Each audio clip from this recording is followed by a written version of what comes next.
Halo, selamat siang sahabat Muwardi. Pada kesempatan siang ini kami kembali lagi dalam acara Muwardi Care to Cancer. Kita akan berdiskusi banyak tentang topik hari ini, yaitu kanker lambung, dengan mengajak para pakar di Muwardi. Pertama ada Dr. T.Y. Pramana, spesialis penyakit dalam, konsultan gastroenterohepatologi. Selamat siang, Dokter T.Y. Selamat siang. Saya biasa manggilnya Dokter T.Y. Dok, Ya. ini. Oh, ya. Beliau adalah guru kami, guru saya di Muwardi sebagai spesialis penyakit dalam, konsultan gastroenterohepatologi. Kemudian yang kedua, kami juga mengundang Dokter Ida Bagus, spesialis bedah, konsultan bedah digestif. Selamat siang, Dok. Yeah. Beliau juga dokter yang masih muda tetapi luar biasa kepakarannya, Dok. Terima kasih sudah hadir. Jadi nanti teman-teman semua, sahabat Muwardi bisa berdiskusi banyak tentang kasus kanker lambung yang mungkin belum familiar atau kemudian tidak tahu banyak ya. Jadi kita nanti akan belajar bersama, berdiskusi bersama. Jadi memang kasus kanker lambung ini di Muwardi lumayan banyak ya, Dok ya, atau bagaimana, Dok? Iya, kalau kanker lambung sendiri ada ya Pak Budi ya. Akan tetapi kalau dikomparasi dengan keganasan, misalnya kolorektal ya, sama-sama keganasan saluran cerna. Kolorektal itu melibatkan kolon kan, nah itu lebih banyak yang kolorektal. Jadi angka kejadian kolorektal cukup banyak, lambung tidak terlalu banyak gitu. Memang secara internasional sendiri lambung juga memang tidak terlalu banyak ya. Jadi di Indonesia tidak terlalu banyak kalau dibandingkan dengan East Asia. East Asia itu berkonotasi kepada Cina dan Jepang. Itu di sana dikatakan cukup banyak ya. Nah, sementara Indonesia tidak sebanyak Jepang gitu. Ada tapi tidak sebanyak Jepang.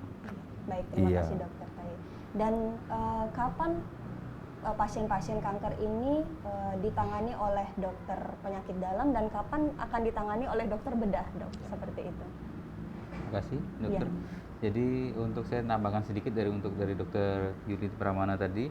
Jadi memang kasus dibandingkan dengan tumor usus besar, ini memang kasus tumor lambung ini bukannya nggak ada, tapi memang tidak sampai 1/4 dari jumlah keseluruhan kasus tumor usus besar yang ditemukan oleh kami, baik dari bedah pencernaan ataupun teman-teman dari gastroenterohepatologi penyakit dalam.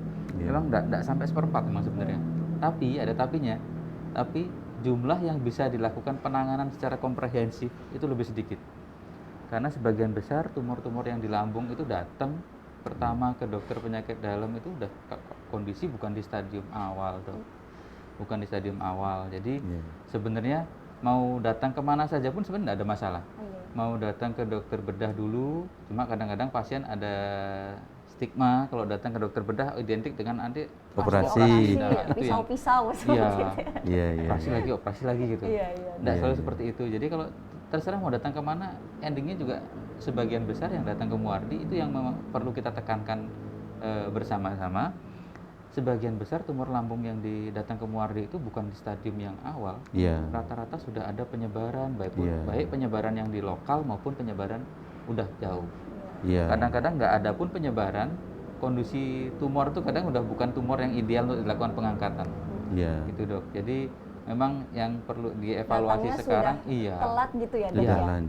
Karena gejalanya yang memang tidak agak mirip-mirip dengan yang lain gitu, Dok. Banyak gejala penyerta yang serupa dengan kasus seperti itu, Dok. Kalau tadi pagi, Dok, acara Muwardi Way itu banyak topik-topik tentang keluhan mah gitu, Dok. Nah, mungkin kalau gejala, Dok, gejala pasien-pasien dengan kanker lambung ini biasanya dia datang dengan keluhan apa, Dok? Khas tidak, Dok? Iya, itulah yang menyebabkan kenapa terdiagnosis terlambat ya. Karena memang keluhan ya karena lambung ya. Keluhannya memang terus keluhan-keluhan lambung ya. Belum yang kalau ada berak hitam itu jelas ada perdarahan ya, ada perdarahan berak hitam. Tetapi sesungguhnya keluhan-keluhan lambung mah yang diobati terus kumat lagi, diobati kumat lagi itu sebetulnya salah satu indikasi untuk dieksplorasi gitu dengan atau diinvestigasi dengan endoskopi. Jadi Biar ketahuan ya dok ya. betul, karena memang keluhannya tidak berbeda, jadi tidak khas betul ya, tidak khas betul. Sehingga salah satu indikasi endoskopi adalah kalau orang dengan keluhan mah diobati membaik, kemudian kumat lagi, membaik kumat lagi, atau orang yang tidak pernah ada keluhan mah tetapi usia 50, ada yang menyatakan 45, ada yang menyatakan 50 ya Pak Budi ya. Itu kok terus ada keluhan lambung, nah sebaiknya tidak usah nunggu gejala-gejala yang lainnya. Sebaiknya terus diinvestigasi apa itu gitu. Nah, kadangkala ketemu itu ternyata ada massa, ada tumor. Nah, itu pun sering-sering setelah dicek lebih lanjut sudah stadium Akhir, iya, sehingga udah perlu tinggi penanganan gitu ya, dok, ya. bedah Iya, begitu. Iya, begitu. Ya, jadi memang karena gejalanya tidak begitu khas seperti itu ya Iya. dok ya. Jadi kadangan memang diketahuinya terlambat. Perlu ada pemeriksaan tambahan Betul untuk sekali. mengeksplorasi keluhan tersebut. Iya, betul. Tadi dokter menyebutkan di usia nih dok. Berarti yang mengalami keluhan ini atau yang terdiagnosis kanker ini rata-rata apakah memang di usia-usia tertentu, jenis kelamin tertentu, ataukah siapapun bisa terjadi dok? Siapapun beresiko dok? Ya memang cancer age ya, 45 tahun ke atas. Jadi itu cancer age itu. Sehingga kalau keluhan pertama kali berkaitan dengan lambung itu di usia-usia itu sebaiknya langsung diinvestigasi. Nah, akan tetapi kalau masih muda ya, masih muda di bawah itu dengan keluhan mah tentu saja kalau tidak ada nyun sewu kembali kepada akhirnya simptoma ya Pak Budi ya. Akhirnya balik lagi ke gejala dasar ya, Dok. Iya. Sehingga kalau di guideline kalau ada seseorang yang sakit mah gitu ya, sakit mah dengan keluhan mah gitu, kalau memang masih muda tidak ada alarm simptom itu ada perdarahan saluran cerna, berak hitam atau muntah darah, berat badan turun banyak gitu ya. Kemudian muntah-muntah yang penyebabnya nggak jelas. Nah, kalau ada alarm simptom walaupun masih muda, kita mesti memastikan diinvestigasi itu gitu.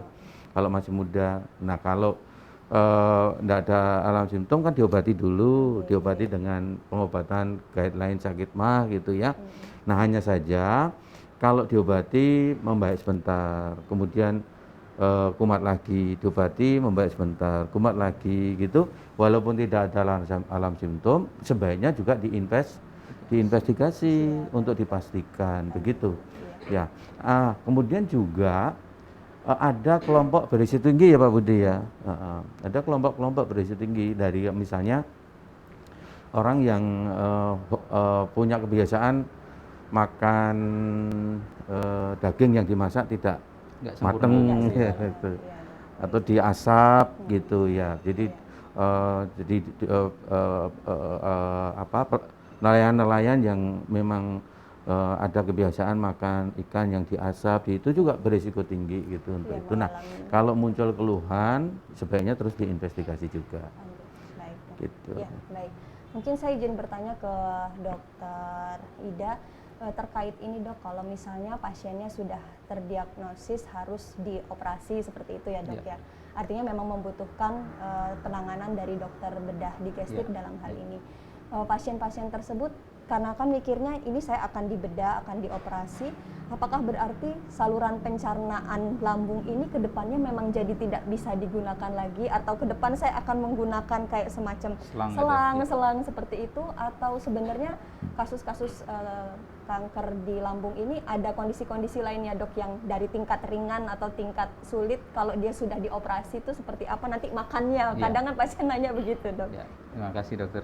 Jadi sebenarnya semua kembali ke mulai dari titik mana kita ketemu kasus seperti itu dok.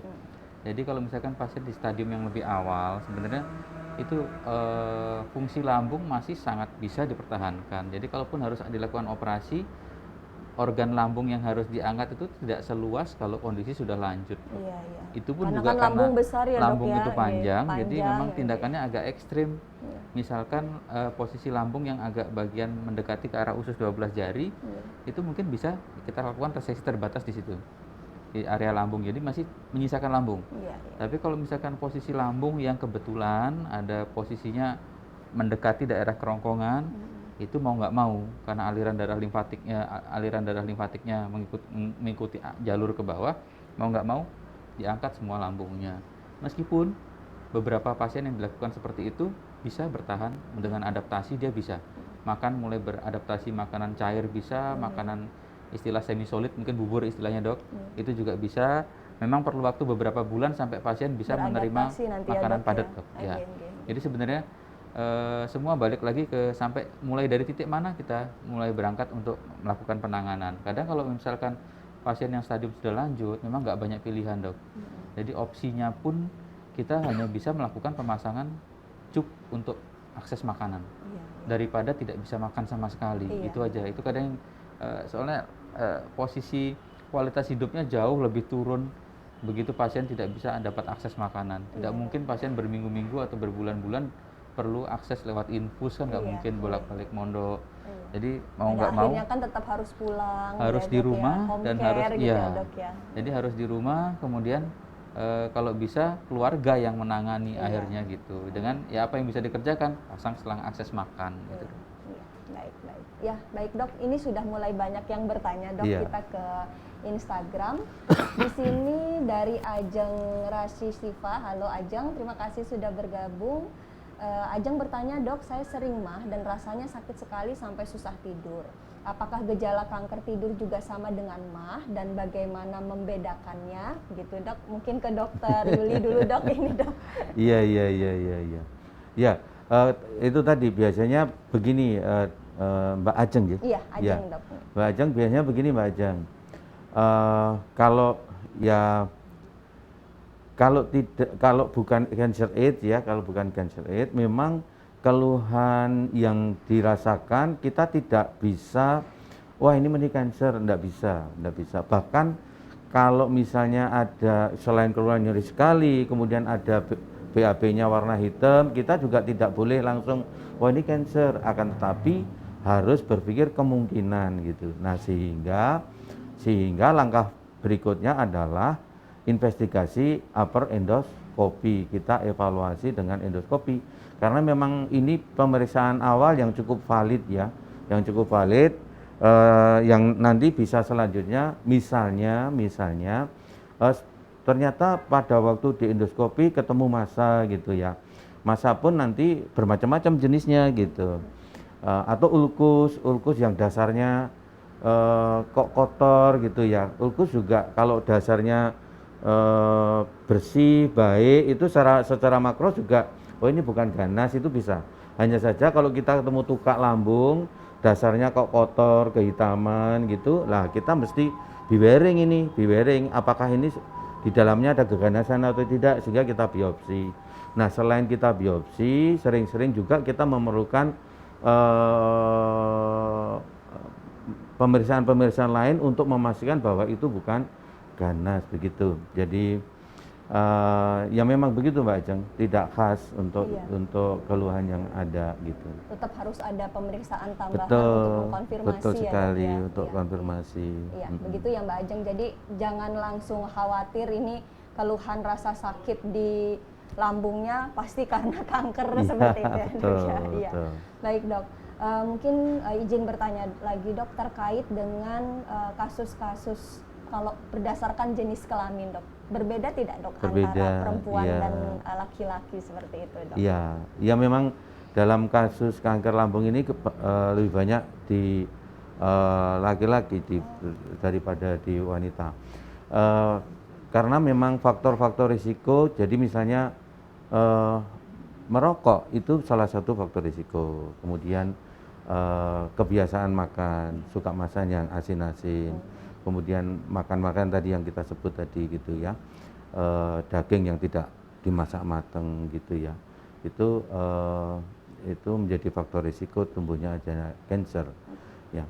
Sehingga barangkali juga berkaitan dengan nutrisi ini perlu perlu kita ingat bahwa konsumsi buah-buahan berwarna, buah dan sayur berwarna itu ternyata bermanfaat sekali dalam konteks untuk pencegahan kanker lambung ini, gitu ya, pencegahan kanker lambung ini. Karena di dalam buah-buahan yang berwarna ya, hijau tua, merah, itu kan banyak mengandung beta karotin, vitamin C gitu ya. Juga itu ternyata komponen-komponen ini dia punya efek antioksidan sehingga memperbaiki secara selulernya gitu ya, sehingga mencegah perubahan sel-sel ke arah ganas begitu. Jadi, dari faktor makanan juga diperhatikan ya dokter ya, faktor risiko lain, meskipun memang kalau secara epidemiologi ternyata lebih banyak laki-laki dibanding dengan perempuan seperti ya, itu ya dok ya. dalam hal ini. Baik, izin saya ke dokter Ida mungkin ini dok, kalau terkait tadi jenis kelamin, kalau sekarang misalnya dari usia dok, jadi ada pasien sudah terdiagnosis kanker lambung memang harus dioperasi, kan ada tadi usia-usia kan dia bisa terkena di usia berapa tahun ya dok ya? Iya. Nah ini ada usia-usia yang muda, ada usia-usia yang geriatri atau sudah lansia seperti itu. Kadang masyarakat umum itu lah iki misalnya kakek saya, nenek saya naik dioperasi nanti kok kayaknya makin turun kondisinya seperti itu. Nah, mungkin pengalaman dokter Ida ini dok pada pasien-pasien lansia seperti itu. Terima kasih. Jadi untuk kasus tumor di lambung, ada khususnya untuk diskusi kita kali ini, jadi memang ada perilaku beda antara tumor lambung dengan tumor di usus besar. Jadi untuk teknik operasi memang dia resiko operasinya karena dia termasuk saluran cerna bagian atas, dan kadang-kadang terdiagnosanya hampir sebagian besar udah stadium lanjut. Kadang ada resiko operasi yang memang lebih tinggi pada usia yang lebih pasien geriatri dok. Jadi dibandingkan dengan usia yang lebih muda. Meskipun recovery-nya, nah itu recovery-nya yang kita ada bedanya. Recovery pasien-pasien tumor lambung untuk pasien yang usia lebih muda dengan usia lebih pasien geriatri jauh lebih bagus pasien geriatri. Kita berangkat dari stadium yang sama. Pasien yang dengan usia geriatri itu kadang recovery-nya kita nggak bisa prediksi, ternyata lebih baik, lebih cepat recovery, dia lebih kadang-kadang malah lebih patuh untuk mengikuti anjuran pasca operasi. Pasca operatif dia lebih patuh, misalkan mulai dietnya bertahap dia bisa. Nah kemudian gimana kalau stadium yang sudah lanjut, lebih lagi. Kalau stadium yang sudah lanjut, pada pasien yang usianya di bawah 40 itu ini dokter Yuli. Jadi memang kita mesti mulai masuk ke ranah imunologinya dok. Psikoneuroimunologinya pasien terutama usia di bawah 40 itu jauh lebih jelek untuk tumor apapun, terutama tumor lambung. Jadi pasien dengan kondisi tumor lambung stadium lanjut usia kurang dari 40 tahun itu masih lebih susah menerima kondisi klinisnya saat terdiagnosa dibandingkan dengan pasien udah umur 65 atau 65 ke atas atau malah 70-an tahun, dia lebih nerima, imunnya jauh lebih bagus. Nerima ini artinya persepsinya pasien ya dok ya? Secara psikologisnya secara gitu psikologisnya dia akan kita sama-sama ngasih terapi, sama-sama mengasih nutrisi dengan kualitas yang sama, kita sama-sama mengasih obat dukungan nutrisi yang sama, obat-obatan pasca operatif yang sama, ataupun sampai kemoterapi dengan jenis obat yang dosis sesuai dengan dosisnya, dengan obat yang sama juga sesuai regimen yang ada. Itu juga masih ada hal lain yang perlu dipertimbangkan, yaitu imunitas pasien. Agak susah ngukurnya memang, tapi realitanya itu sangat berbeda dok. Sangat berbeda di saat pasien yang geriatri itu jauh lebih bisa lebih gampang menerima. Mungkin Jadi pasien geriatri semakin dia bisa menerima, tidak ada denial, tidak ada perlawanan untuk kenapa saya kena kasus ini, itu malah pasca operatif jauh lebih cepat. Pasca operatif lebih cepat. Mungkin kalau dievaluasi setahun, 2 tahun, 3 tahun malah lebih bisa bertahan lebih lama pasien yang geriatri yang sudah lansia tadi.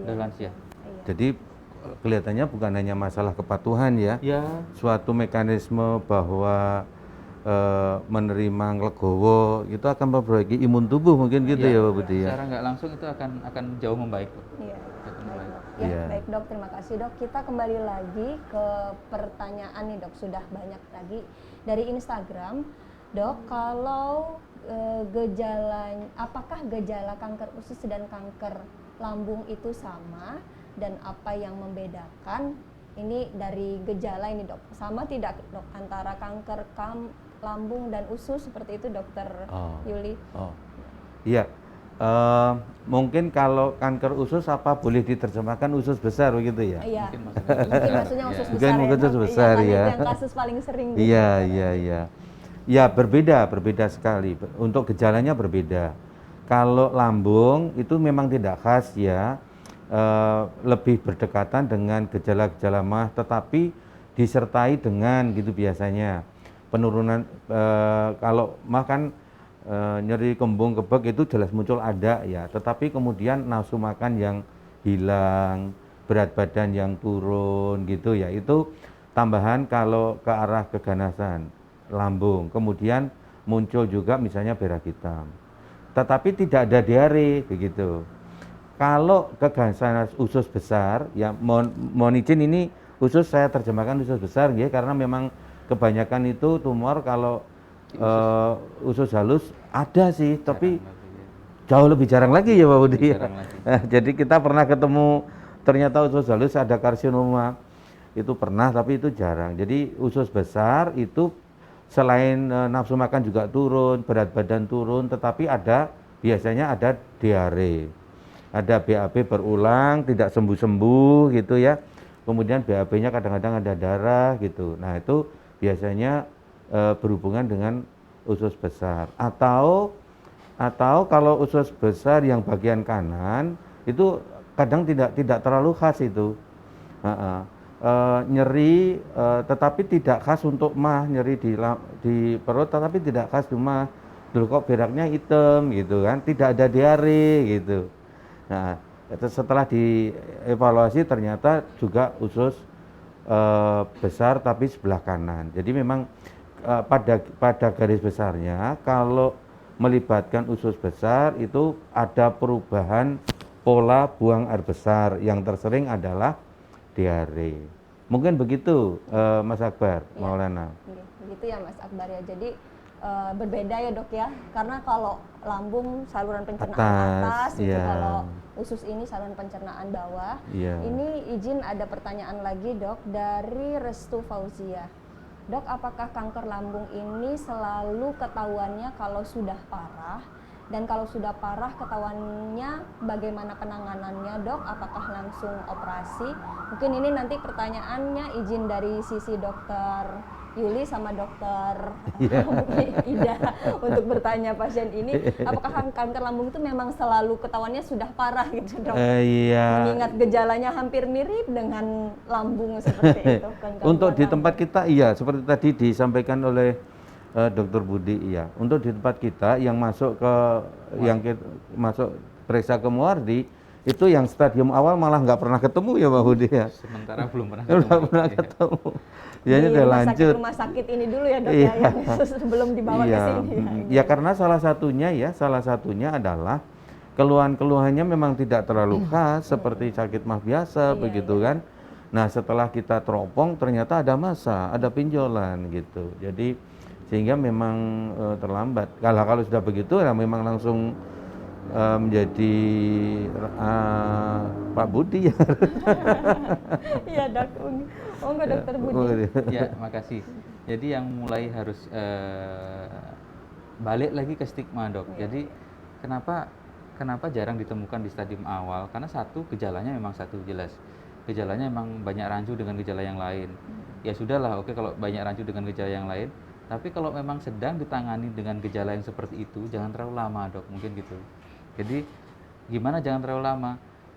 Ya sebulan, 2 bulan, 3 bulan kalau emang nggak ada perbaikan atau membaik, kambuh lagi, sarankan endoskopi Iya, Dok. iya, Dok, Nah ya. itu kadang bedanya, mungkin di kota-kota besar endoskopi itu mungkin loh Dok ya, mungkin tidak dianggap sebagai pemeriksaan yang terlalu heboh gitu dok. Iya. Kita ngomong bahasa yang lebih simpel aja dok ya. Iya.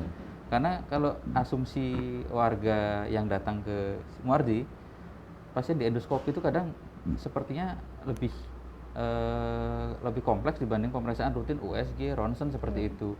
Kadang-kadang orang mau disarankan endoskopi aja udah takut dok. Iya, belum familiar mungkin Belum. ya dok ya. Iya, iya, Menganggap iya. endoskopi itu suatu pemeriksaan yang Seperti operasi dok. iya, aduh Iya. kayaknya berat Iya, ini iya, iya, bukan iya. kayak apa periksa Iya. ronsen atau Iya. periksa USG Iya. seperti itu. Iya. Karena kalau sempat di awal di endoskopi itu banyak informasi yang bisa kita dapat. Iya. Mulai dari radangnya seperti apa, evaluasi nanti ke depan pasca di terapi membaik atau enggak, atau tambah berat apa enggak, atau malah berkembang menjadi suatu keganasan, itu bisa.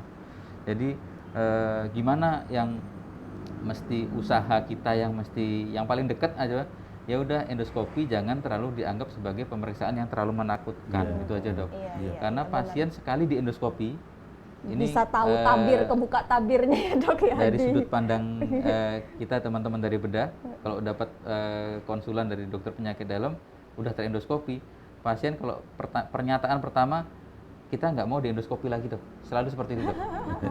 Itu jadi kadang-kadang endoskopi itu kadang nggak cukup sekali 2 kali gitu ya dok. Iya, dulu ya. iya, Kadang-kadang iya, kita iya. perlu evaluasi jangka panjang, nanti Iya, 3 bulan betul. sekali atau 6 bulan sekali Iya, seperti iya. itu dok. Iya.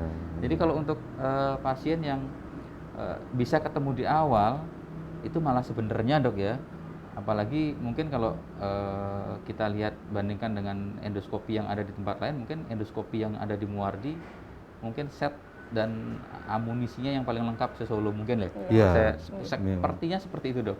Iya. Jadi sebenarnya ada celah untuk melakukan banyak hal sebenarnya di Muardi untuk kasus-kasus tumor lambung apabila ketemu di stadium awal dok. Iya. Mungkin teman-teman Dokter Triyuli dan teman-teman mungkin kalau begitu ketemu stadium yang lebih awal itu malah belum tentu harus operasi dok. Mungkin bisa dikerjakan mungkin eksisi dari Hanya eksisi, saat endoskopi. oh iya. Iya. Saat endoskopi. Tapi gimana kita memulai belajar mengerjakan seperti itu sementara kasus yang kita temukan Udah yang iya. sulit ya dok, Iya. udah yang tahap. Susah. Iya dok. Itu kadang kita susahnya Iya. ketemu kasus yang di awal gitu kadang Iya. karena dianggap masuk gejala mah aja di endoskopi, itu nggak jarang kayak gitu dok. Iya. Jadi masuk gejala mah aja di endoskopi, ada yang sampai Iya. kalimat Iya. kayak gitu. Kadang kita nggak menutup realita itu bisa muncul dari teman-teman medis juga seperti itu dok. Iya. Iya. Dok, izin dokter Yuli, mungkin izin ke dokter Yuli ya dokter Iya, iya. Budi.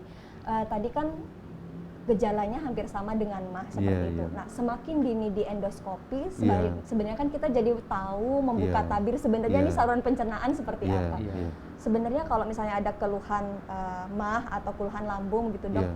idealnya kita evaluasi berapa lama sih dok setelah diberi obat tidak sembuh-sembuh, kemudian Iya. sebaiknya kamu itu endoskopi, karena kadang kan pasien tuh gini, saya nggak sembuh sama dokter ini, Pindah dokter saya lain. punya pilihan Iya, untuk memilih iya, dokter lain, iya. akhirnya milih dokter Iya, lain. Nah ini biar betul. masyarakat juga Iya. teredukasi dok bahwa Iya. bukan kemudian berpindah ke dokter lain, tetapi Iya. yuk kita periksa endoskopi, jangan-jangan Iya. memang ada sesuatu seperti itu Iya, dok. iya. Ya, terima kasih sekali. Jadi memang saya setuju sekali dengan statement tadi dari Dr. Budi bahwa sesungguhnya endoskopi ini bukan pemeriksaan leks lagi ya, yang wah harus dan ekspensif, tidak. Bahkan di Muardi dari Bapak Direktur Manajemen iya bisa klaim BPJS itu. Jadi teman-teman yang tinggal bisa mencari asal ada rujukan sah gitu di Muardi oleh Bapak Direktur bisa dikerjakan untuk dengan BPJS. Jadi welcome banget kita. Nah, upper endoskopi sendiri cukup sederhana ya, bahkan tidak harus tidur dengan anestesi walaupun request boleh. Karena memang kalau tidak ada tensi bagus, vital bagus, itu hanya sekedar bius lokal, kemudian kita kerjakan pelan-pelan, ya sebentar gitu selesai sudah, sederhana banget. Dan tidak harus dirawat dok ya. Gimana? Tidak harus dirawat kan dok ya. Tidak harus Iya. rawat jalan, tidak harus rawat inap. Iya. Rawat jalan, puasa 6-7 jam, kemudian kita kerjakan, ya sebetulnya sebentar itu mengerjakan. 5-7 menit, maksimum 10 menit kan sebentar sekali gitu. Nah kemudian bila dibutuhkan kita bisa melakukan biopsi untuk mencari Helicobacter pylori begitu. Jadi kalau misalnya kita ketemu ada area-area yang meradang, kita biopsi. Nah kemudian Helicobacter pylorinya ketemu. Nah bakteri Helicobacter pylori ini itu salah satu bakteri yang bersifat karsinogenik oleh WHO dinyatakan begitu. Nah, ternyata angka kejadian kanker lambung di Amerika itu turun cukup banyak itu. Karena apa? Salah satunya adalah eradikasi Helicobacter pylori. Jadi begitu ketemu bakterinya dieradikasi, risiko menjadi kansernya menjadi menurun banyak banget. Jadi karena memang Helicobacter pylori ini karsinogenik. Jadi pemicu terjadinya karsinogen itu ya. Jadi setuju sekali, monggo. Jadi kalau sehingga di guideline memang kalau tidak ada alarm simptom ya diobati dulu gitu ya. Diobati tergantung kalau maksudnya tergantung itu memang case per case ya, tidak ada setelah sekian lama. Jadi misalnya GERD itu ya, GERD GERD, jadi selain lambung ada GERD misalnya. Kita punya istilah begini, kita beri tes dengan proton pump inhibitor 1-2 minggu. Kalau responnya itu tidak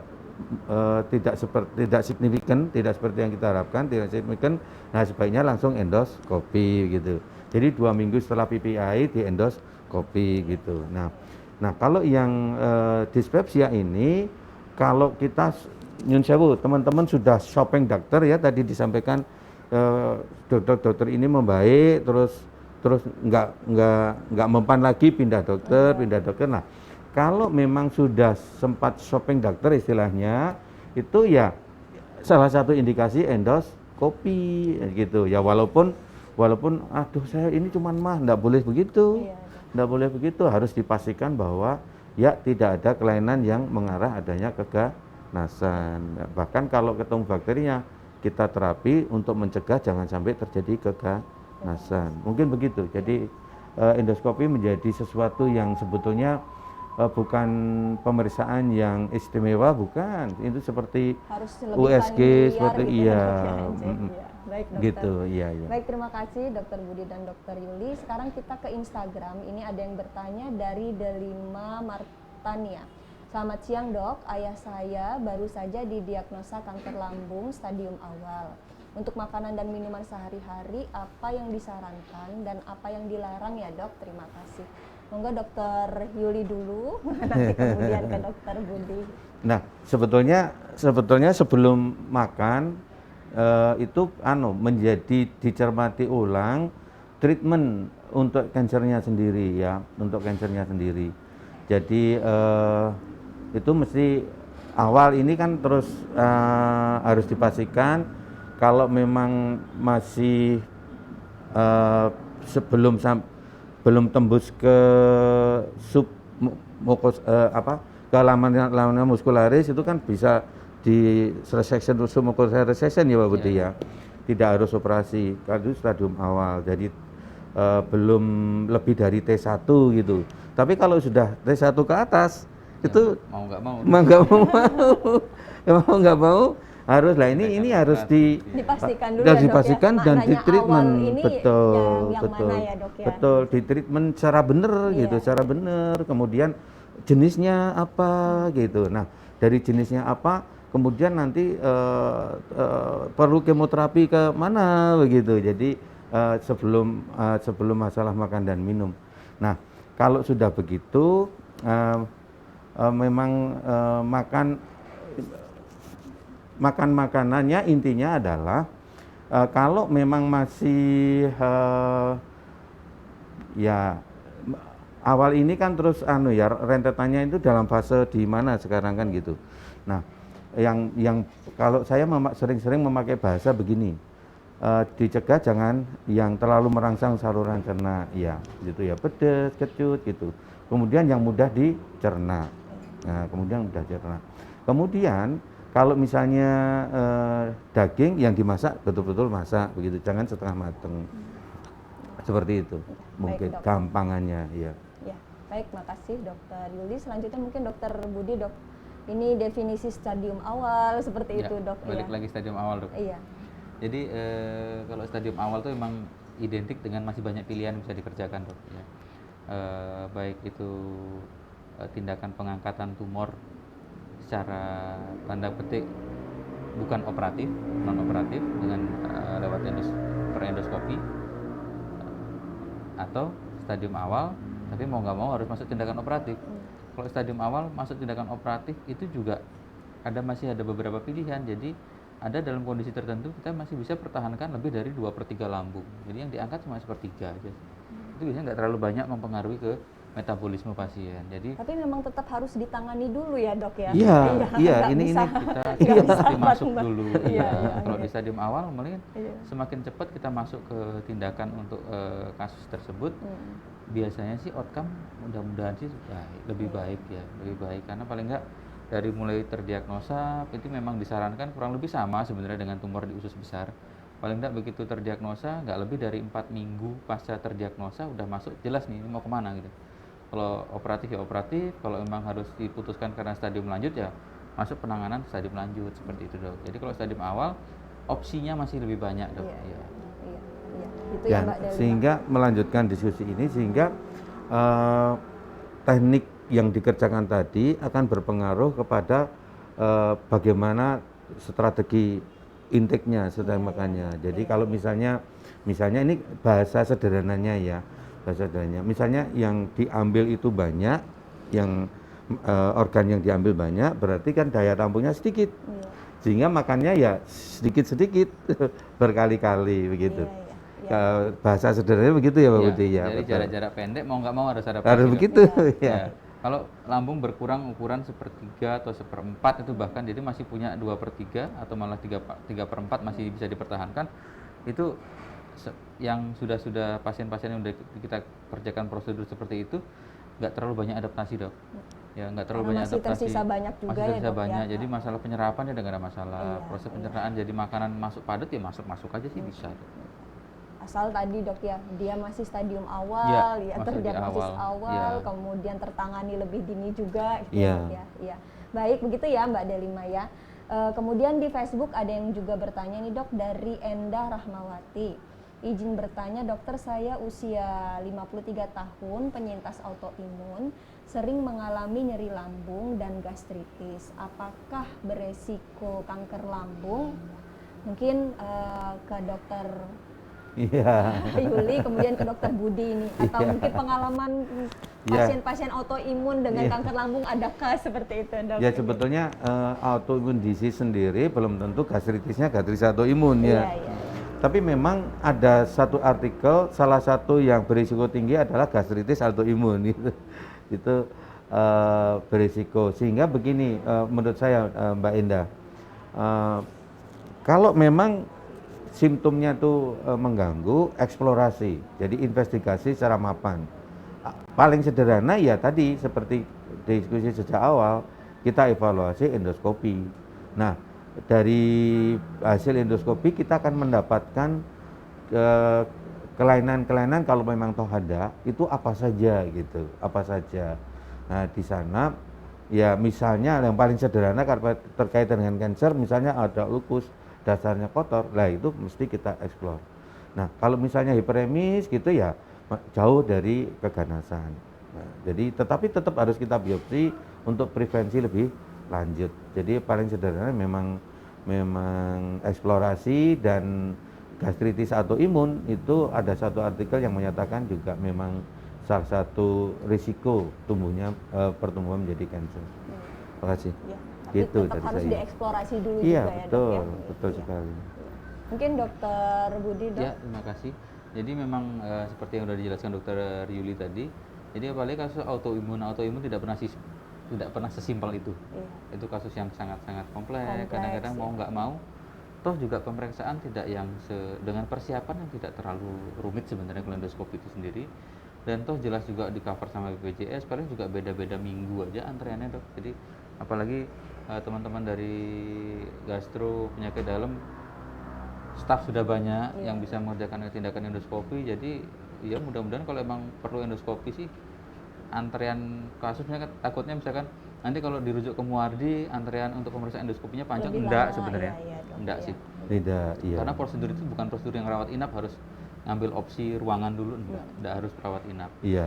Jadi dengan mau nggak mau kalau kita bisa sedikit membuka indikasi untuk endoskopi, itu akan banyak hal yang bisa dieksplorasi gitu. Jadi kalau emang akhirnya ketemu kasus atau imun ternyata ada ulkus atau ada radang di lambung, ya sudah, penanganan aja udah seperti itu. Karena mau nggak mau radang di lambung atau gastritis yang kronis itu mau nggak mau sedikit banyak ada faktor resiko ke arah tumor di lambung, kanker lambung. Karena kalau gastritis berulang kan ujung-ujungnya juga sel akan berubah jadi metaplasi. Iya. Gitu. Iya. Kita ke pertanyaan selanjutnya dari Wina Asri. Wina Asri ini rutin dok bertanya, ini penyintas pasiennya di Muardi soalnya dok. Iya. Assalamualaikum Dokter Yuli, Dokter Budi, dan Dokter Amel. Saya penyintas autoimun. Saya sering ditangani Dokter Yuli kalau tindakan endoskopi ataupun kolonoskopi. Saya sudah 6 kali endoskopi dok dan 5 kali kolonoskopi. Sekarang masih dirawat di Rumah Sakit Muhammadiyah Ponorogo sudah 6 hari karena muntah darah, tensi drop, dan demam tinggi berulang. Saya terakhir dirawat di Muardi bulan Oktober muntah darah. Saya penderita gastritis kronis, sudah erosif parah dok, jadi sering muntah darah.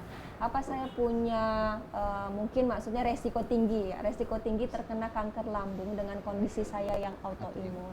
Ini pasiennya Dokter Yuli nih dok. Iya dokter, moga-moga segera membaik ya, membaik. Jadi memang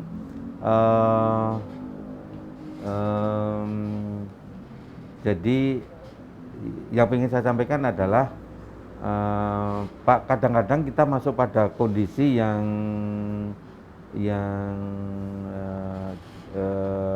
tidak mudah ya, yang tidak mudah.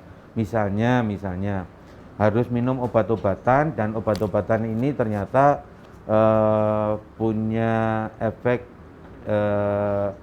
samping yang mengganggu selaput lendirnya lambung misalnya ya, padahal obat ini harus diminum ya gitu. Jadi ini suatu kondisi yang memang tidak gampang, karena kalau tidak diminum penyakit intinya akan kambuh ya. Kalau diminum punya efek samping ke selaput lendir usus. Nah kalau sudah begini memang harus diminum obat itu. Nah kemudian selaput lendir lambung kita lindungi dengan obat-obatan. Nah hanya saja memang kadangkala juga tetap aja terjadi komplikasi lebih lanjut seperti yang di panjenengan alami, kemudian sudah muntah darah, kemudian sudah diobati membaik, kemudian rembes lagi darahnya seperti itu. Tentu saja tadi kan sudah disampaikan 6 kali di endoskopi. Setiap kali dilakukan evaluasi endoskopi mesti dilakukan suatu biopsi untuk evaluasi sel-selnya, sehingga dikirim ke patologi anatomi, dilihat perkembangan sel-selnya. Biasanya seperti itu. Apakah ada perubahan sel atau tidak gitu, ataukah hanya penyebukan sel-sel radang saja. Sehingga di gambaran patologi anatomi kalau kita cermati mesti di sana ada laporan, oh ada perubahan sel, ada metaplasia, ada displasia, tidak ada, dan seterusnya. Nah itu salah satu deteksi awal kemungkinan adanya perubahan sel tersebut. Jadi dalam posisi ini jenengan dalam dalam kondisi dikawal gitu ya. Ya moga-moga cepat baik, cepat sembuh, Pak. Ya mungkin begitu. Mungkin Pak Badi mungkin memberikan tambahan. Terima kasih. Jadi ini memang kasus yang cukup kompleks ya. Ya. Jadi mau nggak mau obat harus tetap diminum. Sementara jelas ada efek jangka panjang yang mau nggak mau juga susah dihindari, Dok. Jadi mau nggak mau itu memang efeknya lapisan terdalam dari lambung akan tambah lama tambah tipis, Dok. Kalau bahasa awam kita tambah tipis karena Iya. mukus protektornya dia akan berkurang oleh salah satu pengaruh dari obat-obatan yang Padahal masuk. obatan tersebut harus Harus tetap dikonsumsi. diminum, iya. Oke. Itu memang kadang harus dibantu dikombinasi dengan obat-obat yang untuk minimal ada efek proteksi ke lambungnya. Selain juga makanan-makanan yang bersifat iritatif mau nggak mau kita banyak kurangi, Dok. Gitu. Jadi kalau emang ini kita nggak usah mengemas ini udah di endoskopi 6 kali, enggak, jangan seperti itu. Syukur-syukur sudah di endoskopi, daripada kalimatnya nanti udah terlanjur baru ngomong kok nggak di endoskopi. Iya, Dok. Lebih mending kita ya sudah di endoskopi ulang, ya endoskopi evaluasi. Sifatnya untuk Karena memang perlu tadi dievaluasi. Iya, ya, dalam Dok, ya. posisi follow up, perlu untuk evaluasi iya. seperti itu. Iya. Ya, baik Dok. Sebelum ke Instagram ataupun Facebook, saya mau bertanya Dok tadi kanker lambung ini ternyata ada jenis-jenisnya ya Dok ya. Iya. Ada beberapa jenisnya. Mungkin kami bisa dijelaskan Dok. Jadi jenisnya apa saja, daerah mana yang, apakah jenis ini juga menentukan pada kesembuhan, artinya semakin parah atau tidaknya seseorang ini, seperti itu Dok. Baik Dokter Yuli ataupun Dokter Budi mungkin Dok ini terkait dengan jenis ini dikaitkan dengan kesembuhannya itu Dok. Monggo Pak Budi Ya, kalau. monggo, makasih. Jadi untuk jenis, memang sebagian besar tumor lambung itu berasal dari lapisan terdalam atau istilahnya mukosa lambungnya. Itu yang paling sering muncul di situ. Jadi jenisnya apa? Itu jenis yang sering muncul di situ adalah adenokarsinoma. Jenis lain yang bisa muncul itu tumbuh dari dinding lapisan dinding lambung itu sendiri. Itu bisa tumbuh lambung kan terbentuk dari dindingnya ada jaringan serabut ototnya juga, itu pun bisa tumbuh di situ. Cuma pada kasus yang seperti itu jauh lebih jarang lagi. Meskipun beberapa kasus ada histopatologi yang hasilnya tumor dari dinding lambung, tapi hampir sebagian besar kasus yang seperti itu yang bukan berasal dari lapisan dalamnya lambung, bukan yang berasal dari mukosa lambung, itu jauh lebih susah dideteksi. Iya.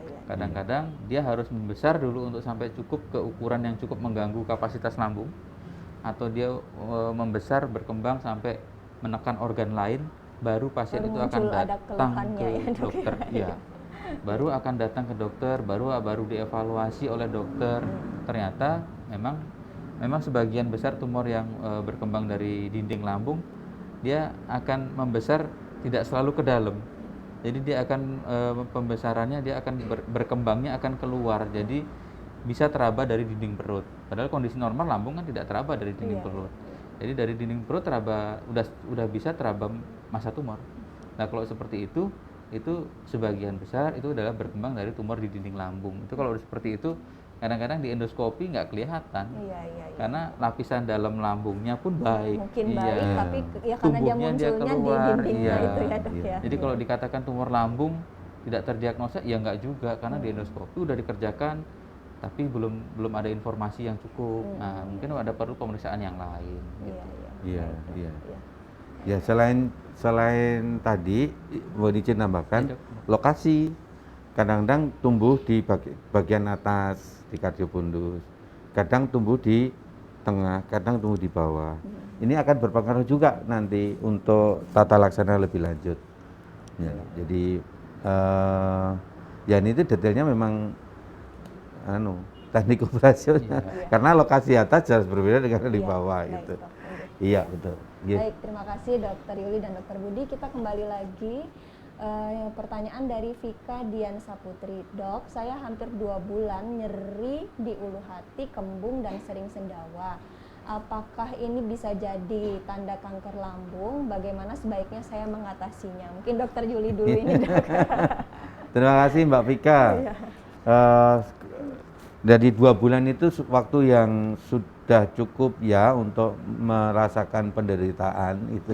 Nah, yang tentu saja obat-obatan yang sesuai harus diminum ya. Hanya saja kalau sudah 2 bulan ini tidak sembuh-sembuh, saya tetap menyarankan untuk dilakukan investigasi istilahnya, investigasi keluhan ini sesungguhnya penyakit dasarnya apa begitu. Jadi yang teman-teman sekalian yang berbahagia, selama ini sesungguhnya banyak kita itu mengobati berdasar keluhan saja begitu. Nah sesungguhnya kalau ngobatin penyakit itu sesungguhnya bukan hanya hilang keluhan, tetapi diidentifikasi penyakitnya, kemudian penyakitnya itulah yang diobati. Nah kalau penyakitnya diobati, keluhannya kan hilang. Seperti Mbak Vika. Mbak Vika ini kan keluhan.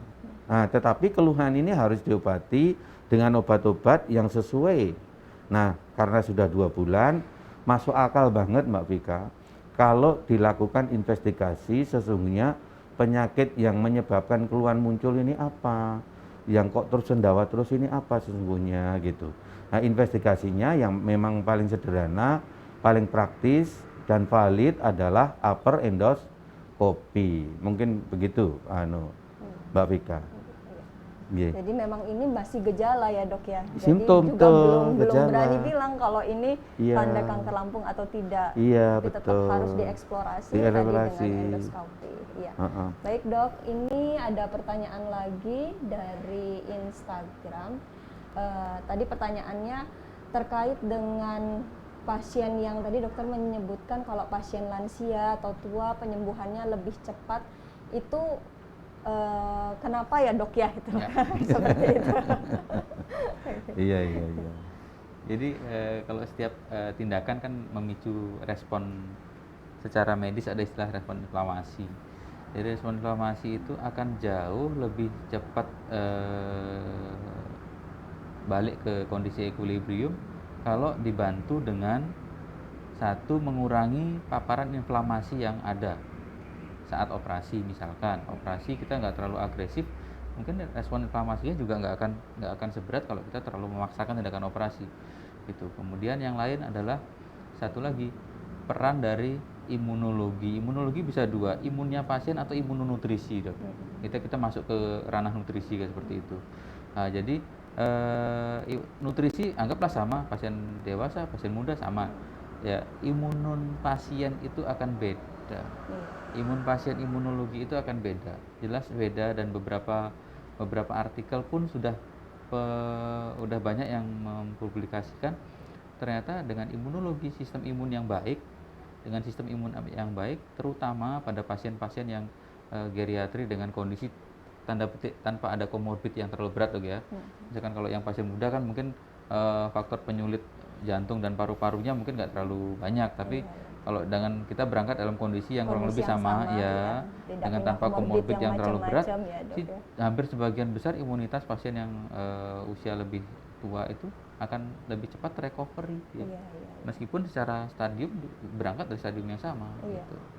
Di situ kadang karena kita anggap, apalagi sekarang udah banyak preparat imunonutrisi yang sudah bisa ada di pasaran, dan itu udah dipakai kan ya. Anggaplah kita udah berangkat dari titik yang sama, yang pasien muda udah dapat imunonutrisi, pasien yang udah geriatri juga udah dapat imunonutrisi. Jadi imunonutrisi jalan, sistem imun dari badan sendiri pun harus dipertahankan ya. Dengan apa ya, mau nggak mau stresor ditekan.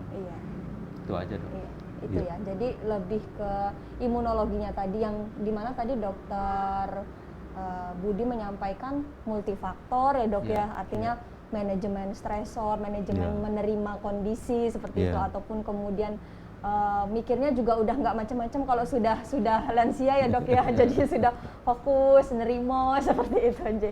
Mungkin itu bisa salah satunya ya dok. Baik dok, selanjutnya kita ke pertanyaan lagi dari Topan Wicaksono. Dok, apakah kanker lambung dipicu oleh pola makan atau gaya hidup tertentu? Bagaimana cara mencegahnya? Mungkin ke dokter Yuli dulu dok.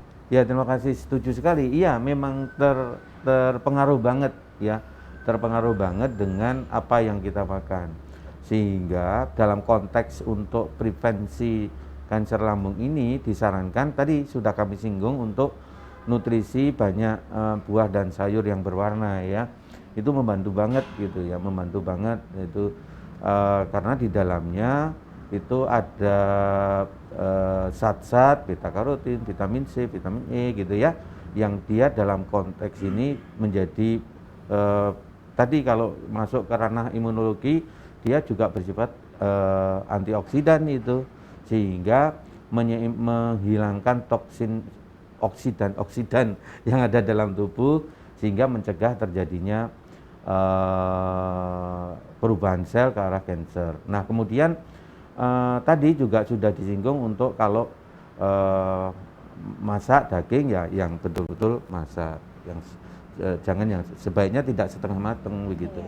Atau kalau diasap ya terus dimasak lagi lebih bagus, karena daging asap ini smoke meat ini banyak mengandung nitrosodimetilamin, dan ini ternyata zat ini itu di dalam tubuh walaupun sedikit, kalau diulang-ulang dia akan memacu perubahan sel-sel di dalam mukosa lambung, berpengaruh sekali dan banyak buktinya. Baik, terima kasih Dokter Yuli. Mungkin Dokter Budi mau menambahkan terkait pola makan, gaya hidup untuk mencegah dari kanker lambung, Dokter. Ya, mungkin tambahan sedikit nanti, dan mohon maaf sebelumnya. Jadi untuk para pecinta nikotin terutama. Jadi memang tidak ada yang memastikan para pencinta nikotin itu konsumennya berapa banyak sih yang harus yang dibilang aman, berapa banyak yang dibilang itu agak susah kita mencari clue-nya berapa.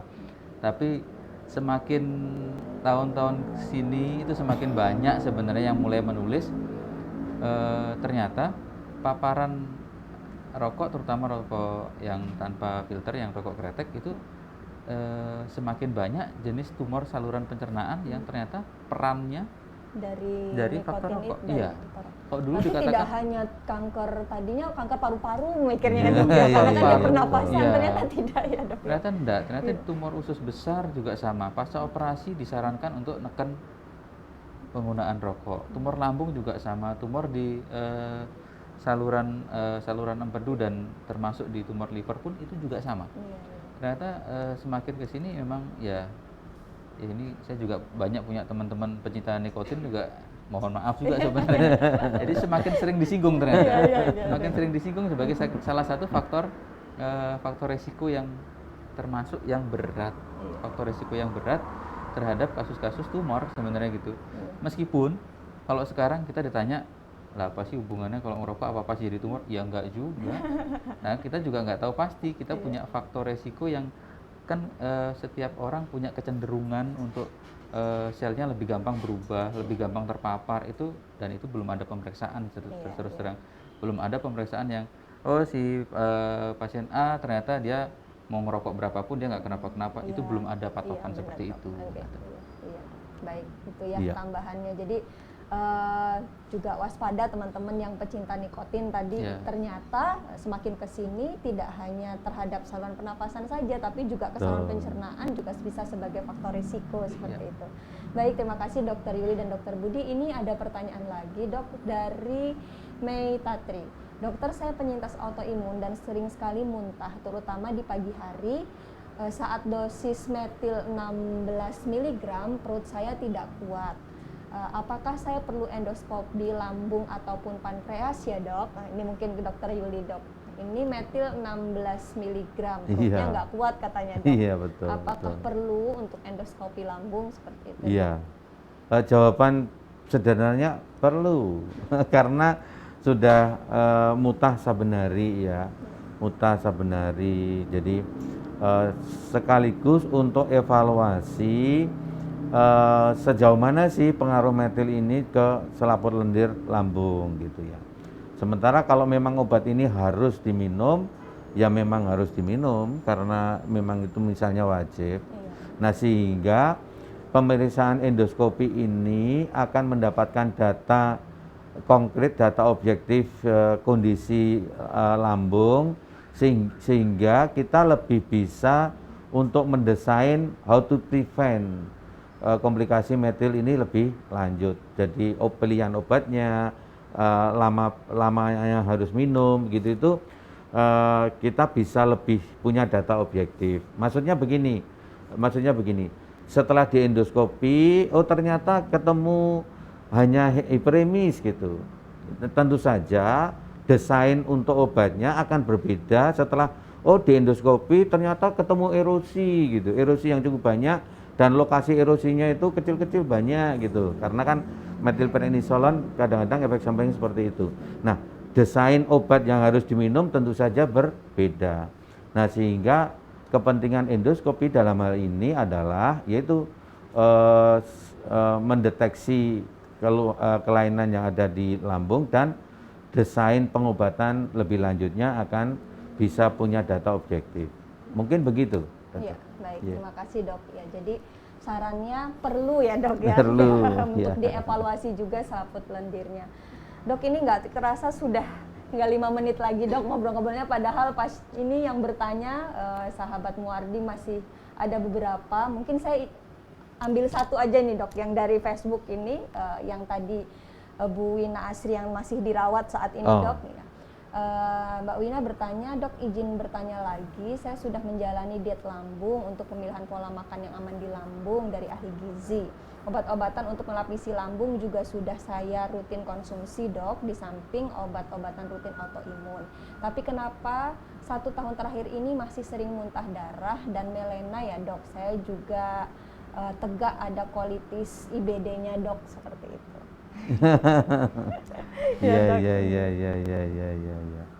Ya, memang jawaban untuk ini tidak gampang ya, tidak gampang. Karena toh apa yang harus dikerjakan itu sudah dikerjakan.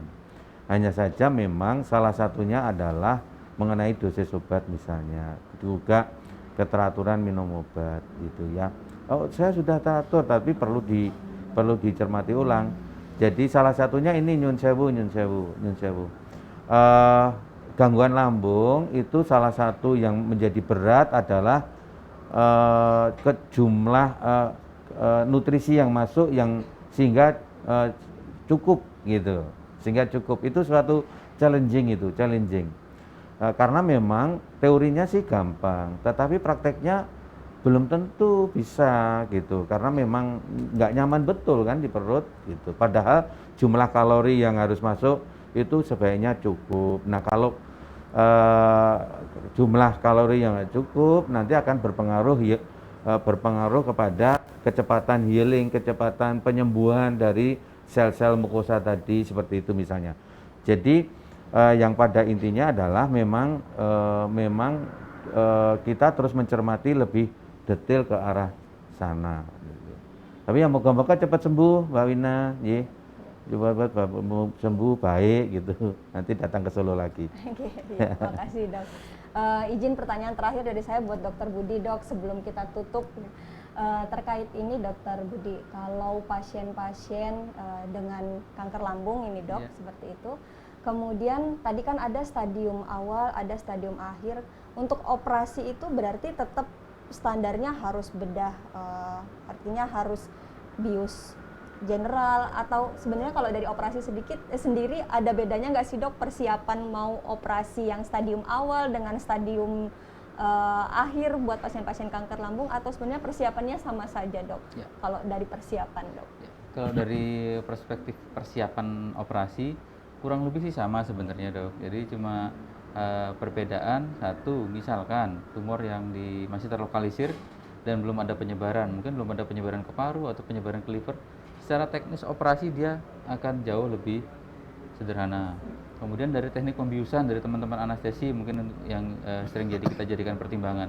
Kalau pasien dengan tumor lambung sudah ada penyebaran ke paru-paru, itu juga risiko pasca operasinya jauh lebih berat, apalagi pasien dengan udah ada penyebaran ke paru. Beda dengan hanya misalkan penyebaran lokal di kelenjar getah bening di sekitar lambung, itu beda.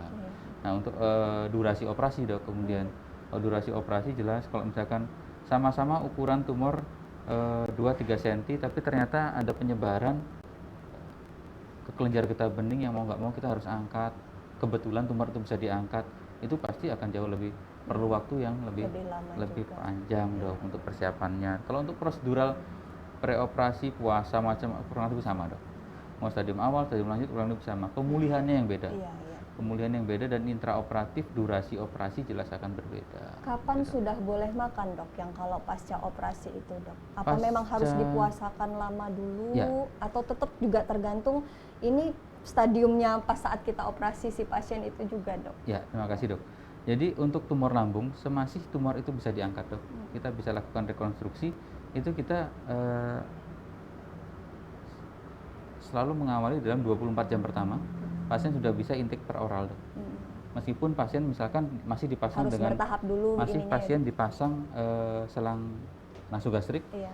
tidak ada masalah, pasien tetap diberikan aja coba trial dengan minum kira-kira 1-2 sendok per jam, itu kira-kira 10 sampai 20 cc, itu syukur-syukur sih tidak mengganggu penyembuhan dok.